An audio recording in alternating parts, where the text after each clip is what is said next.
है बहुत अंधियारा, अब सूरज निकलना चाहिए. जिस तरह से भी हो, ये मौसम बदलना चाहिए. काय मग आवल सकी?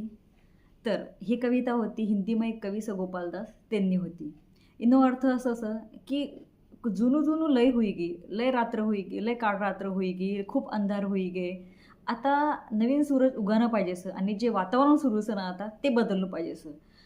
आता तुम्ही संदर्भ लागे नशीन तर संदर्भ हे सैन म्हणू की आताच 2-4 दिवस वया BA, BSc, फार्मसी सगळ्यांना निकाल लागे गया. कहानचं आपले पोटे, कहानचं आपलं निकाल.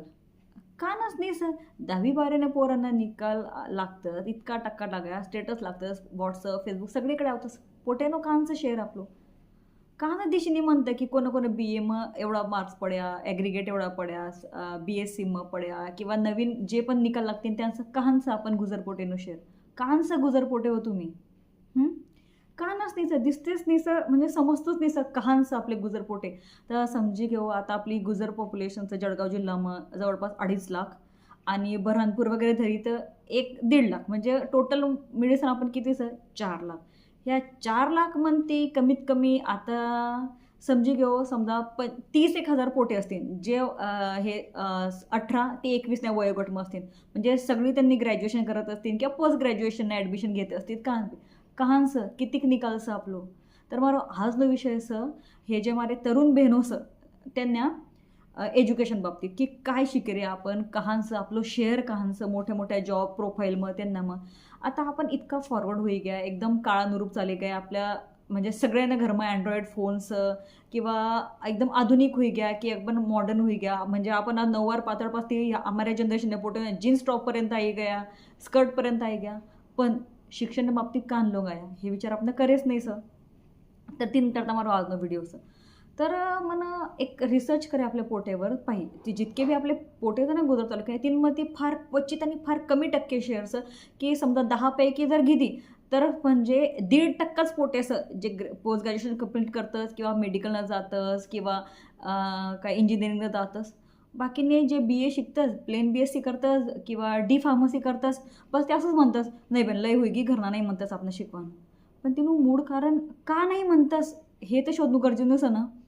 का बरं नाही म्हणतंस मला सांगू मार्क कमी आवतंस आपण त्या मार्क का बरं कमी आवतंस कारण की मन का अंदरी वाटतंस की हे पोटे फक्त घरमध्ये एक बाहेर पडायला भेटस 3 वर्ष कॉलेज लाईफ जगानं भेटस म्हणून जातंस मग अभ्यास कहान करतंस मला सांगू. जर अभ्यास करे असतो तर मार्कशीटवर दिशी असतो त्या मार्कशीटवर आपला मार्क कसं 50-55 पुढे काय मग म्हणजे आपण आपल्या मार्कशीटमध्ये दाखवू देते नाही की आपण काही मेहनत गेली नाही 3 वर्ष कसा मार्क आवतील कहान कमी पडे रे आपण मला हेच समजतो नाही सर. बरं आपण म्हणतंस की हां पोटे शिकते नाही किंवा कमी शिके तरी म्हणतात पुण्य शिक्षण खर्च परवडतो नाही पण मग तिने एक प्रश्न पोटे हो तुम्ही जर खरंच शिकानी तळमळ असेल तर तुम्ही मार्क पाडो ना मार्क पाडो घर लोकांना कन्व्हिन्स करो त्यांना तेवढा कॉन्फिडन्स देऊ की आम्ही कॉलेजमध्ये जायचं पुढे अजून काहीतरी आयुष्य मग करणूस असू नाही की आम्ही नुसते जाई रे नुसते मार्क रे काहीतरी दाखवू त्यांना आपली अचिव्हमेंट कॉलेजमध्ये असं मला वाटतं. दुसरी गोष्ट अशीच आहे की आता आपण कसं असं आपल्या घरमं खूप असं रूढीवादी वातावरण सगळ्यांना घरमं नाही वेन पोटे निवड शिकवून उगाच अजून पुन्हा कारणाचं तीन करता की नाही बाबा लग्न वय निघी जात हे निघी जात ते निघी जात तर काय कर रे पोटे हो तुम्ही मला सांगू घरनं आपण कन्व्हिन्स करू शके की आम्हाला शिक्षण करणं एवढं चॅलेंजिंग सांगता नाही होतो आपण का बरं म्हणजे काय करणं पोटे तुम्हाला न अभ्यास करीसन काय करणं तेच जे आपल्या आजीनं करी ते आपल्या आईनं करी तेच आपण करणं उलटं आपल्या आजीनं आईनं तरी जास्त कॉन्ट्रीब्युशन देईल घरण्या कामाई मग कारण की त्यांना तर सगळ्या जुन्या काळात सगळं घरच करणं पडेल दयापासती तर भांडा धोना करापर्यंत आपल्या तर सगळ्या गोष्टींना मशीन दळण चक्कीचं आपल्या घर वॉशिंग मशीन्स मिक्सर्स फ्रीजचं सगळ्या गोष्टी आपलं काम तर अजूनच सोपं होई गी कान जाणवशी तर गाडेचं आपण आताचं आपण काही नवीन सर्च करू लॅपटॉपचं सगळ्या पोटेकडे अँड्रॉइड काय आयफोनचं मग आपण पोटे कहान वेळ वाया घालवे रे हे आपण विचार करणं गरजेचं कारण की पोटे बापा आपण जर आता आपल्याकरता काही नाही करी ना कहान राहतो ना आपण कान लोक आपण मॉडर्न हे जे होई रे मॉडर्न जग होई रे ते मग आपण कुठल्या स्टेजवर स्वतःनं पाहता सांगू म्हणत म्हणून आज आपण जे आपल्या जनरेशनने पोटेस आपण आज जर काही करी नाही आपली आवणारी जनरेशन काय करणार आपण तर मस्त आपण पोटे होय की मार आपण स्टेटस लावतच, मारी दिकरी मारव अभियान, नन्ही परी हे ते. मग आपली नन्ही परी आपण कधी शिकवणार असं, कधी तिनं शिक्षणનું महत्त्व सांगणार असतं की नाही नाही लहानपणपासतीच तुम्हाला शाळेनं एज्युकेशन जे असं तिनं बेस पक्को करणं असं, पुढे जाऊन स्वतःનું करिअर करणं असं. आपण कमी पडे रे का पोटे हो करिअर करा मग काब्रं कमी पडे रे हे तुम्ही मला सांगू, तुम्हाला कारण असतील ते माझ्यासोबत शेअर करो.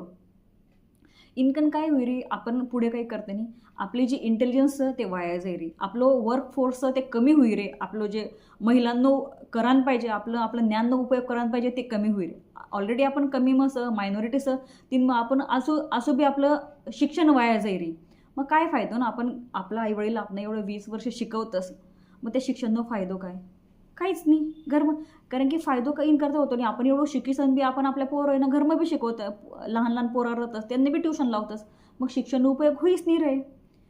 आपण आपल्या शिक्षण उपयोग समजा चलो आपण कन्झर्वेटिव्ह फॅमिलीमध्ये लग्न लवकर लाई दिली, मग शिक्षण उपयोग करू ना घरमं तुम्ही घरमं ते शिकू. आपण शेती प्रधानचं शेती मग तुम्हाला काहीतरी कॉन्ट्रीब्युशन देऊ, आधुनिक शेतीचं तीन मग करू, काही स्मॉल बिझनेस करू, आपल्या शेजार पाजारने 4 पायाने घुसून काहीतरी इनोव्हेटिव्ह करू, रिकाम्याने करू. हे ते पार्टे भिरटे किटी पार्टी बिशी खरंच करू नको, ते काही काम नसं, काहीतरी उपयोग होईल समाजना आणि आपण तसं करू. नुसतं समाजसेवा करी समजा काही फायदो नाही, आपलं बी उपयोग होईल असं काहीतरी करू, जेणेकरून असं नावणारी पिढी करता आपण एक उदाहरण सेट करू शकते.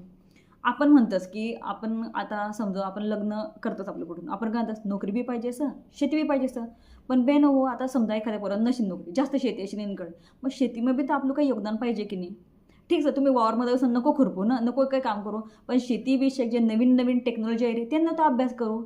जे शेतीविषयक एक्झिबिशन लागतात, एक्सपो लागतात त्यांना जाऊ, कान टुरिस्ट स्पॉटनं फिरायला जावापेक्षा त्याहान जाऊ. जर आपल्या घरनानं सगळं बिझनेस शेतीचं तर त्याहान नवीन माहिती घेऊ, तीन मग काहीतरी माहिती विडो, म्हणजे तिनं त्या ज्ञाननं सगळ्यांना फायदा होईल, तुम्हाला शिक्षण होईल. आपण म्हणतोच आज घरमं की नाही पोटे पोरा दोघे सारखं असं सगळं सारखं असं, मग पोटे हो तुम्ही कन्व्हिन्स करायला कमी पडतंस का नाही आम्ही पण काहीतरी करू शकतंस. आपण जे जेंडर इक्वेलिटीने गोष्ट करतंस मग ते रिकामे असतं की नाही, का ती विश्वास ठेवते ना आपला आईवडील आपल्यावर. आपणच कन्व्हिन्स करायला कमी पडी रे पोटे हो म्हणा असं वाटतं.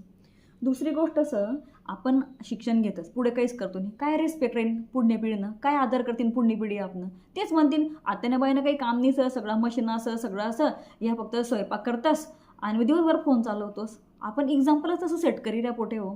हे जे नवीन तरुण पिढीचं मी बी 3 मधलीच अशी किंवा म्हणू शकते ना आता की दिवसभर काय काम सकाळी स्वयंपाक होई संध्याकाळी स्वयंपाक होई, काय सर आपण जे काम करी रे ते काही कमी नाही सर घरमधून जे काम करू. कारण की आपणच जे बाहेर असं तेच पूर्ण घरनं जबाबदारी पार पाडतात, म्हणजे घरमधून जेवढू स्वयंपाक सगळूच.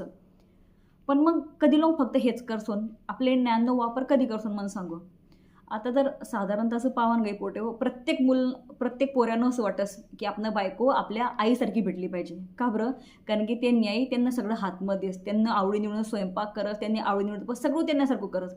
पण खरंच सांगू पोटे हो तुम्हाला आवडेल का तुम्हाला आईसारखंच आयुष्य जगानं, ते स्वयंपाक धुणं भांडे, खरंच तुम्हाला आवडेल का तुम्हाला आईसारखं जगानं. मग फायदो काय, आपण आधुनिक पिढीमध्ये जन्म घेसन फायदो काय, तेच जर तुम्हाला करणोशी मग शिकोच नको ना, बरोबर की नाही. विचार करू पोटे हो सांगू कहान कमी पडी रे पॅरेंट संवाद नाही सका आपल्या मग, किंवा आपण नुसतं फक्त नाव करता कॉलेजनं जाई रे का, विचार करू. यांवर तुम्हाला काही विचार असतील तर मन सांगो की नाही असा प्रॉब्लेमचं शेअर करू. कान करिअर गायडन्स लागत असेल तर शेअर करू तुम्हाला प्रॉब्लेम. आपल्या समाजमध्ये सुद्धा अशा बऱ्याच लोक असं ज्या करिअर मग खूप चांगलं करिअर आहे, दुसऱ्या देश मग खूप मोठ्या पदावर आपण त्यांना एकत्रित आणू, करिअर काउन्सिलिंग करू आणि त्यांना सल्लो घेऊ. सांगू मला तुम्हाला काय वाटत असतं. बरं मग आऊस